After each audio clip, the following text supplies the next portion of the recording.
En la inmensidad urbana de la Ciudad de México, entre las luces parpadeantes y los pasos apresurados, nació un temor silencioso, un peligro que no se anunciaba, que no llevaba gritos, sino que se deslizó entre las paredes de las casas de mujeres mayores. Sus víctimas eran abuelas sonsolas, confiadas, vulnerables, y lo que nadie esperaba, detrás de esas muertes, estaba una mujer, una exluchadora, una madre, una asesina implacable. Su nombre, Juana Barraza Samperio, pero la prensa la bautizó con un apodo que heló la sangre del país, la Mataviejitas. Este es su relato.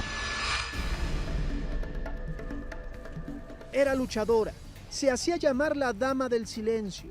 Este es el fragmento de una entrevista realizada en 2006 en la Arena México, tan solo una semana antes de que se hiciera famosa como asesina serial.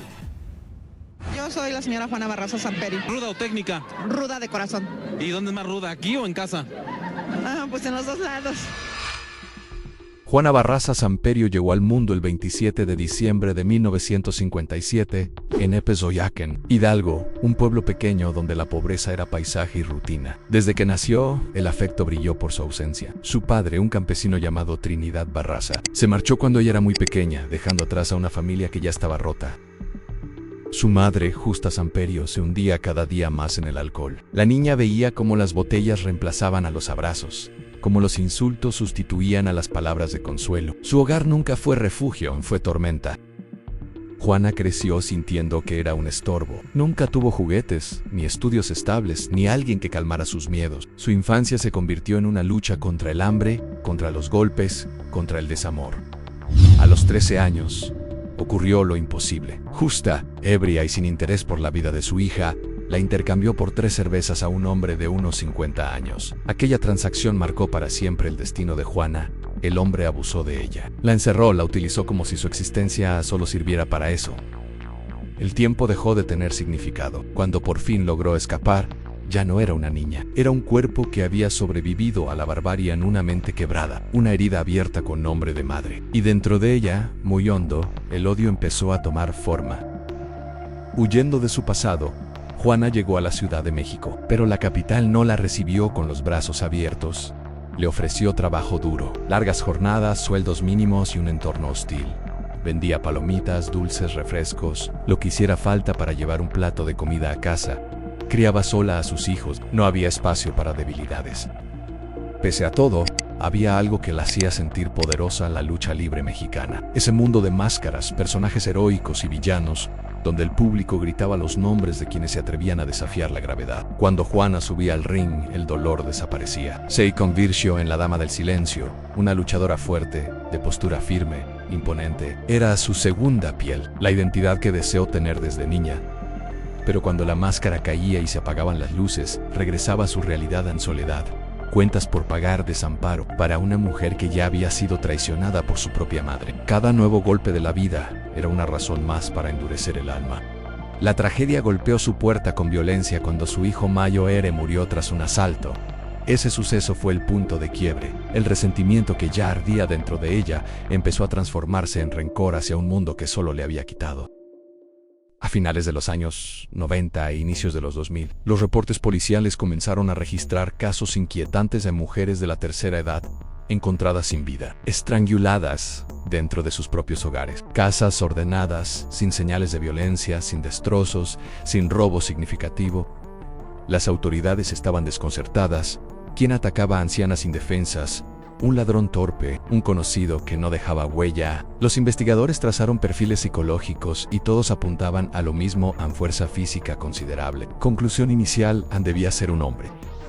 Mientras tanto, algunos testigos hablaban de una mujer corpulenta, atlética, vestida con ropa deportiva o bata médica, pero esa posibilidad se descartó. En la criminología de la época se creía que las mujeres asesinas actuaban por motivos domésticos o pasionales, no como predadoras en serie. El número de víctimas comenzó a crecer, las coincidencias también, y la asesina todavía caminaba libre y sin máscara. Esta mujer durante al menos 3 años asesinó a mujeres de la tercera edad en la Ciudad de México, con una infancia colmada de abusos físicos y psicológicos. Juana Barraza, cada vez que mataba a una mujer, era como si matara a su propia madre. Odiaba a las señoras porque mi mamá me maltrataba, me pegaba y siempre me maldecía. Ella me regaló con un señor grande y yo fui abusada. Por eso odiaba a los señores. Yo sé que no es excusa, que no merezco perdón ni de Dios ni de nadie, pero ya lo hice. Juana entendió rápido cómo ganarse algo que ella nunca tuvo en confianza.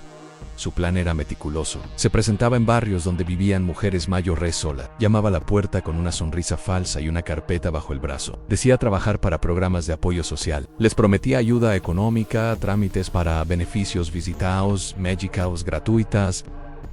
Después de un rato conversando, las ancianas la dejaban entrar. En cuestión de minutos pasaban de estar ante una supuesta asistente social a estar completamente vulnerables. Entonces llegaba el ataque. Juana utilizaba su fuerza entrenada en lucha libre, un cable, una bufanda, un lazo, incluso sus manos. La muerte era silenciosa y rápida.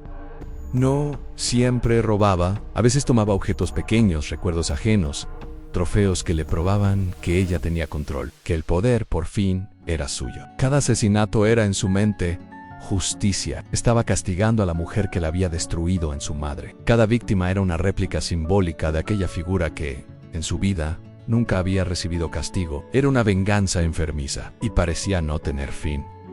La Ciudad de México vivió un periodo oscuro. Los noticieros advertían del peligro. Las vecinas hablaban de puertas que ya no se abrían. Las abuelas dejaban de recibir visitas. El miedo se instaló en el corazón de la urbe. Entre 2002 y 2006, el número de víctimas creció hasta convertirse en una estadística escalofriante. La prensa creó un nombre que se repetiría en todos los titulares en el Mataviejitas. Nadie sospechaba de una mujer. Esa idea parecía imposible. Los policías se enredaron en pistas falsas, detenidos que no tenían nada que ver, redes de sospechosos sin fundamento. Las autoridades se encontraban bajo presión política constante. Fallar no era opción, pero fallaban cada día que una nueva anciana aparecía muerta. Y allí estaba ella, caminando por las calles como una ciudadana más. Nadie veía al depredador detrás de su apariencia común. Los crímenes continuaban, y el tiempo jugaba a su favor. Pero no sería así para siempre. El 25 de enero de 2006, el azar dio un giro. En la colonia Moctezuma, una vecina reconoció a una mujer saliendo del domicilio de su vecina de 82 años. Ana María, pocos minutos más tarde, el cuerpo de la anciana fue hallado sin vida. La testigo llamó a la policía. Uno de los agentes la persiguió a pie. Ella intentó huir. Fue alcanzada. Era Juana Barraza Samperio. Al registrarla, encontraron en su bolso credenciales falsas de asistente social, objetos de la víctima, un estetoscopio. La ciudad despertó al horror. La asesina estaba detenida. El cruce de miradas en la comisaría fue silencioso. Juana se sentó ante los interrogadores. Al principio negó categóricamente lo que se le atribuían. Solo robé, repitió una y otra vez. Pero las pruebas la envolvían en huellas dactilares en al menos 10 escenas de crímenes, objetos personales de víctimas encontrados en su domicilio, el modus operandi coincidente. Bajo la presión, comenzó a fragmentar su muralla de negación. Confesó que había matado a varias. 11 asesinatos fueron reconocidos, aunque afirmó que no participó en todos los casos que le atribuían. Dijo que las mujeres mayores la representaban como su madre y que en cada estrangulamiento ella estaba castigando ese recuerdo, esa cicatriz que nunca sanó. Durante largas horas, los investigadores revisaron fotografías, cotejaron testimonios, reconstruyeron visitas, entradas disfrazadas, huellas digitales, y mientras tanto Juana permanecía allí, aparentemente impasible, con la mirada fija, vulnerable y a la vez cerrada.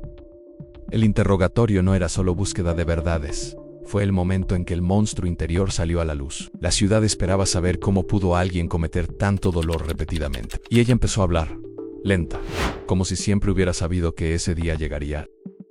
El juicio arrancó en 2008 y se convirtió en un espectáculo mediático de dimensiones inusitadas. Las cámaras, los periodistas, los micrófonos aguardaban cada palabra. Cada gesto de Juana. Los medios la presentaron como la dama del silencio, la Mataviejitas, la luchadora asesina. Ante el tribunal, la acusación narró con detalle cada crimen, cómo fue engañada cada víctima, cómo se permitió el acceso a la casa, la agresión, el estrangulamiento, el montaje de la escena. El veredicto no tardó. Juana fue hallada culpable de 11 asesinatos con pruebas plenas. La cifra total atribuida era mucho mayor. Fue condenada a 759 años de prisión, aunque la ley mexicana estipula un máximo efectivo de años que puede cumplir. ¿Usted se declara culpable? Sí, cuando me hicieron firmar los papeles y cuando me enseñan las fotos de mis hijos, no, ahí sí me derrumbé. Ahí sí que si no firmaba esos papeles, los que iban a pagar los platos rotos eran mis hijos. Estoy pagando algo que no hice y eso no se vale. Y en la Procuraduría, pues sí lo tuve que aceptar porque los golpes no fueron gratis. La violación no fue gratis. ¿Abusaron de usted? Claro que sí. La evidencia más importante en el caso de la Mataviejitas fue la evidencia forense, fundamental en la investigación de este hecho criminal.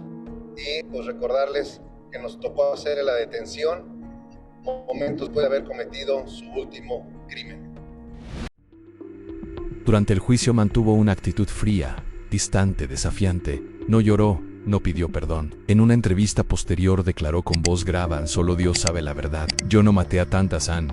El silencio de miles de víctimas andaba suelto por la sala, y en ese momento el país miró de frente el horror que creyó lejano.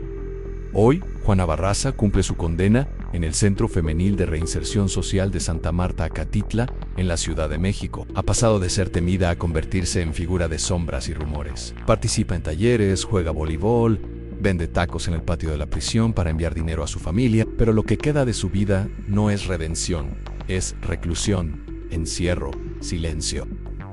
Dentro de esas paredes, los fantasmas de sus víctimas no se disfrazan. Ella los evoca, quizás sin palabras, quizá en sus noches. Los recuerdos la acompañan, la salud se resiente, el poder de antaño se ha reducido a una rutina carcelaria. Y más allá de los barrotes, las familias de las víctimas siguen lidiando con el vacío. Las cicatrices, la desconfianza que dejó la Mataviejitas.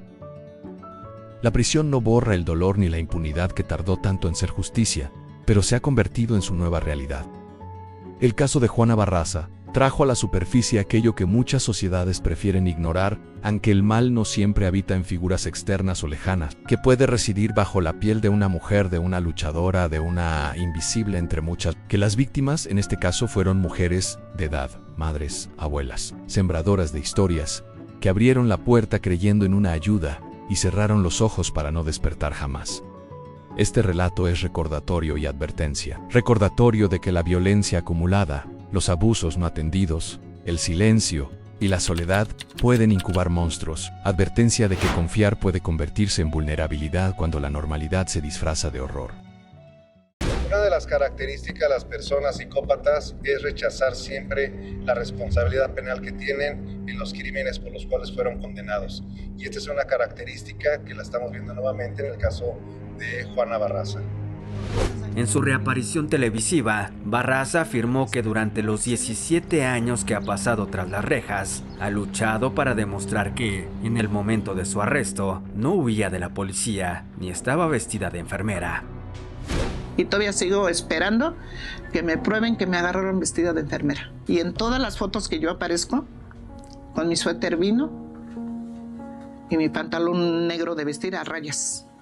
Entonces, ¿en qué momento iba yo vestida de enfermera? Absolutamente la detuvimos en esos términos y ahí estuve presente. Por supuesto que su detención fue cuando huía del artero crimen, el último que cometió en libertad.